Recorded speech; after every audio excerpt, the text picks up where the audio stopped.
सबसे पहले तो मूलाधार एक सेंटर है, वहां पर प्राण का स्पंदन होता है। कुंडलिनी जागृति के प्रकाश दिखना। आपने जो वो देवताओं का जो वर्णन किया, देवता भी दिखते हैं।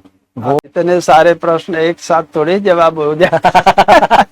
आवश्यक, योग में आवश्यक है जो आपकी प्राण शक्ति यानी कुंडलिनी शक्ति को जागृत करने में योग में ब्रह्मचर्य अनिवार्य, आवश्यक है नहीं अनिवार्य। तो जो व्यक्ति जो योग करना चाहता है, ध्यान लगाना चाहता है, तो वो प्रथम मतलब पहली बार क्या करे, कैसे उसको पता लगेगा कि ध्यान कैसे है? क्योंकि पहले तो उसके विचार आएंगे जैसे ही आंखें बंद करेगा। उसको पहले ये आशा ही छोड़ देनी चाहिए कि मेरा मन शांत और स्थिर हो जाए। ये बात ही छोड़ दीजिए आप। पहले आपको शरीर स्वस्थ करना है, प्राण की गति को स्वस्थ करना है, तो अपने आप ही मन भी धीरे धीरे स्वस्थ होगा। और स्वस्थ और प्रसन्न मन ही स्थिरता प्राप्त करता है। इसलिए योग में आसनों का सबसे पहले उल्लेख है।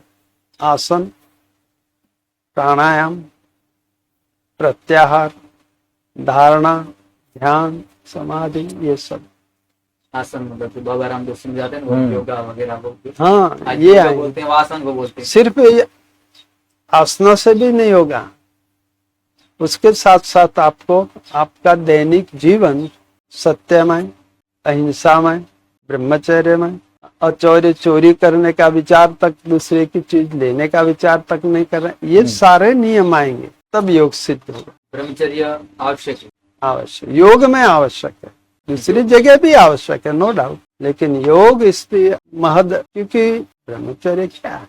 ब्रह्मचर्य है आपकी जो एक नैसर्गिक ऊर्जा है, उस ऊर्जा को स्टोरेज करना है और उससे जो उष्मा पैदा होगी, उस उष्मा से आपकी प्राण शक्ति को ऊर्ध्वगामी होने में बल मिलता है। ये उनका अनुभव है और सबका अनुभव है कि आत्यंतिक ब्रह्मचर्य की जो कोई बात करता है तो वो संभव नहीं है, क्योंकि ऐसी कोई व्यवस्था नहीं है बॉडी में। लेकिन इस ऊर्जा को एक मनोरंजन के रूप पर आप जब खर्च कर देते हैं तो जो उष्मा बननी चाहिए बॉडी में वो नहीं, वो बन नहीं पाती, वो बननी, जो आपकी प्राण शक्ति यानी कुंडलिनी शक्ति को जागृत करने में बल प्रदान करे। इसलिए ब्रह्मचर्य आवश्यक, योग में ब्रह्मचर्य अनिवार्य, आवश्यक है नहीं अनिवार्य। आप उसके बिना योग सिद्ध कर ही नहीं सकते। गृहस्थी और योग साधना करना चाहता है तो उसको नियमित है, वो कर सकता है। उसको ऐसे महापुरुषों ने नियम बनाए, क्योंकि उनके गृहस्थ शिष्य भी तो हैं, तो उनके लिए उन्होंने नियम बनाए कि महीने में एक बार शरीर सुख का उपभोग करना। प्रजोत्पत्ति के लिए वास्तव में ये सुख भोगते थे ऋषि मुनि, जो गृहस्थी थे तो प्रजा उत्पत्ति के लिए वो कार्य करते थे। तो उसमें महीने में एक बार अगर आप इस चीज का प्रयोग करते हैं तो वो ब्रह्मचर्य। योग से व्यक्ति को फायदा क्या होगा? व्यक्ति पहले तो यही सोचेगा ना कि योग क्यों करना चाहिए, क्या फायदा? इसलिए तो तुमसे पूछा पहले कि क्यों करना चाहते हैं ये यात्रा, ये क्यों करना है? वो तो जानने के लिए करना है। अगर दुखों की कोई व्यक्ति निवृत्ति चाहता है तो ये सब आवश्यक। योग सबसे पहले शरीर प्राण को स्वस्थ कर निरोगी रखता है और उसके बाद मन को स्वस्थ और प्रसन्न रखता है, तो वो अपने मार्ग में ध्यान साधना में आराम से आगे बढ़ सकते। योग से कहते हैं कुंडलिनी शक्ति जागृत होती है ना, अभी बात की ना कि कुंडलिनी शक्ति जागृति के लिए ब्रह्मचर्य अनिवार्य। अगर कोई ध्यान करता है और उसे कुछ भी पता नहीं है लेकिन उसको ध्यान लग रहा है जी, उसे ब्रह्मचर्य का भी पता नहीं है, नियमों का कोई पता नहीं है, पूर्व संस्कारों के वश वो ध्यान कर रहा है, पूर्व जन्म में करके आया, तो उसके लिए नैसर्गिक है। शांत बैठना और मन का शांत हो जाना उसके लिए स्वाभाविक, उसको वो आयास नहीं करना पड़ता जो आम जनता को करना पड़ता है। तो वो व्यक्ति भी जब ब्रह्मचर्य का खंडन होता है तो उसे पता चलता है कि ध्यान की स्थिति में कुछ कमी आ रही, क्योंकि वो उष्मा ब्रह्मचर्य की उसे मदद नहीं कर रही है प्राण शक्ति को स्थिर होने में, एकाग्र होने। इसलिए योग में ब्रह्मचर्य आवश्यक है। कुंडलिनी जागृत के फायदे क्या होते हैं? देखिए, पूरा ब्रह्मांड एक कुंडलिनी पर आधारित है। जैसे व्यक्ति की एक कुंडलिनी है ऐसे ब्रह्मांड की भी एक कुंडलिनी है। लोग ऐसा कहते हैं, मेरा अनुभव नहीं है ये, लेकिन पिंडेश ब्रह्मांड है। ब्रह्मांड की रचना में भी वही है जो हमारी रचना में, क्योंकि हम अपने भीतर उस ब्रह्मांड को देख सकते। जब कुंडलिनी शक्ति जागृत होती है तो उसके फायदे तो अनेक हैं, लेकिन सामने उसकी शर्तें भी इतनी अनेक है। कुंडलिनी जागृत होने के बाद वापस वो शांत हो सकते हैं। ऐसा नहीं है कि फिर आप जैसे चाहे वैसा करेंगे तो चलता रहेगा, नहीं, शांत हो जाएगी।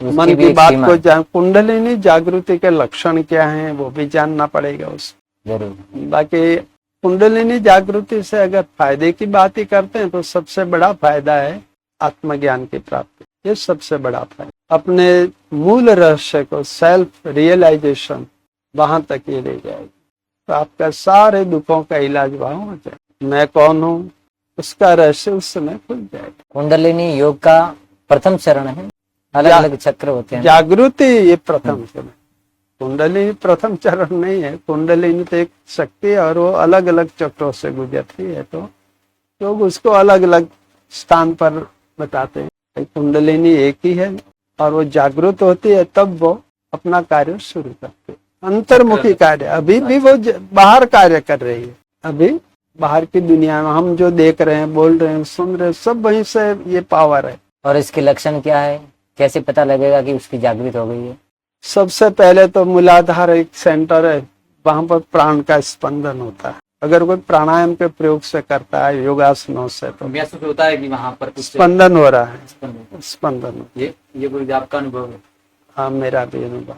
और उस स्पंदन के बाद कुछ झटके भी लगते हैं, ऊष्मा वहां पैदा होती है और मन फिर धीरे से अंतर्मुख होने लगता है, ध्यान की थोड़ी गहराई में जाने लगता है। कहीं भी आप बैठे ध्यानस्थ हो जाए, वो आसान हो जाएगा। आपको कुछ अनुभूतियां भी होने लगेगी, प्रकाश का दिखना, देवताओं का दिखना, देवता साधु भी दिखते हैं? संतों का दिखना, ये सब होगा। जैसे जैसे उसका मार्ग सरल होगा और वो एक एक चक्र से गुजरे थी, तो एक से दूसरे चक्र में पहुंचने में उसको थोड़ा समय भी लगता है, लेकिन हर चक्र की एक अनुभूति उस आती है। जैसे मूलाधार से ऊपर उठी तो ऐसे स्पंदन होके ऊपर अपने आभास होता है कि ऊपर उठ रही, ऐसे शरीर में कर्षण होता है। अगर सांप करोड़रज्जु जो है, क्या बोलते हैं पता नहीं, इंग्लिश में मालूम नहीं है हाँ लेकिन रीढ़ की जो रीढ़ है हमारी, हाँ, उसके भीतर आप एक अलग प्रकार के पेन महसूस करते हैं जो अच्छा भी लगता है। अच्छा, पेन भी अच्छा लगता है? पेन भी दर्द अच्छा, भी? वो पेन कुछ अलग प्रकार का है, आप ये सामान्य पेन से उसकी तुलना नहीं कर सकते, लेकिन वो है। और कुंडलिनी शक्ति जागृत होने से पहले अगर कभी सही मायने में आसन प्राणायाम करेगा तो प्राण शक्ति का आविर्भाव होता है और प्राण शक्ति देह को शुद्ध करेगी, शरीर के रोगों को दूर करने का पहला प्रयास है, क्योंकि आपको दीर्घ काल तक बैठना है। आसनों में कौन सा आसन अच्छा है जो हम कुंडलिनी को अगर जागरूक करना चाहे तो डेली आसन करें? जैसे कि मतलब वृक्षासन हो गया, ये सब मतलब शल्भासन वगैरह। और कितने दिन में सिद्ध हो सकती है? दिन का कोई माप तोल नहीं हो सकता, मतलब साल 2 साल ऐसा कुछ भी नहीं? देह की शुद्धि होते ही, मन की शुद्धि होते ही ये जागृत हो जाए।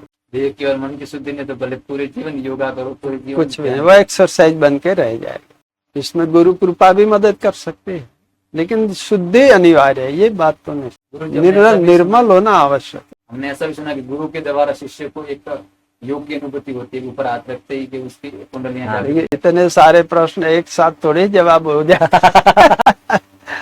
आपको ये प्रश्न लिखते जाना चाहिए, फिर क्या तो जिज्ञासा एक- पड़ गई है ना? एक के बाद एक उसको सॉल्यूशन हो सकता है। अभी कुंडलिनी पूरी नहीं हुई, वहां पर दूसरा प्रश्न है, फिर तीसरा।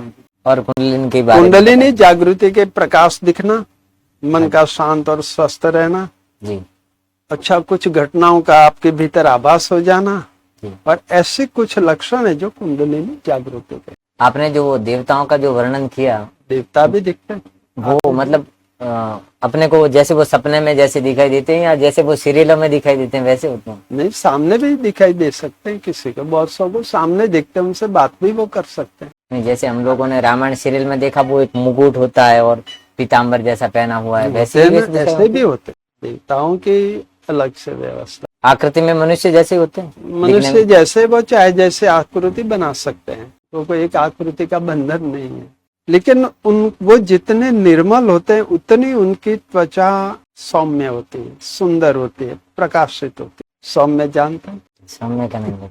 सौम्य का अर्थ है आप वो दर्शनीय होते हैं, ऐसा लगता है कि उनको देखते देखते ही रह जाए, उनको देखते ही दिल को प्रसन्नता होती है, आनंद। हम सम्मोहित हो जाते हैं उनको देख कर। फूल से भी ज्यादा गुलाब का जैसे फूल है, जी वो फूल से भी ज्यादा वो नाजुक कोमल होते हैं, मतलब, और इतने ही प्रकाश से परिपूर्ण हो। इसलिए तो लोग देवताओं के पीछे जाते हैं। क्या मनुष्य भी देवता हो सकता है योग के माध्यम से? योग के माध्यम से क्या मनुष्य भी देवता बन सकते हैं? बन सकता है, वो देवताओं से ऊपर जाता है।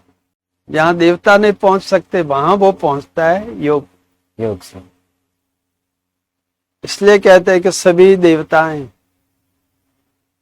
ज्ञानी पुरुष की स्तुति करते हैं, और इसलिए लोगों ने अपने गुरु को देवताओं से बड़ा बना दिया।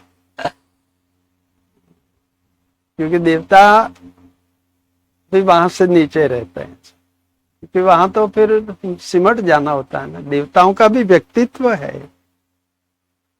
व्यक्तित्व। और कुछ लोग ऐसा मानते हैं कि देवता मुक्ति नहीं दे सकते, लेकिन दे सकते।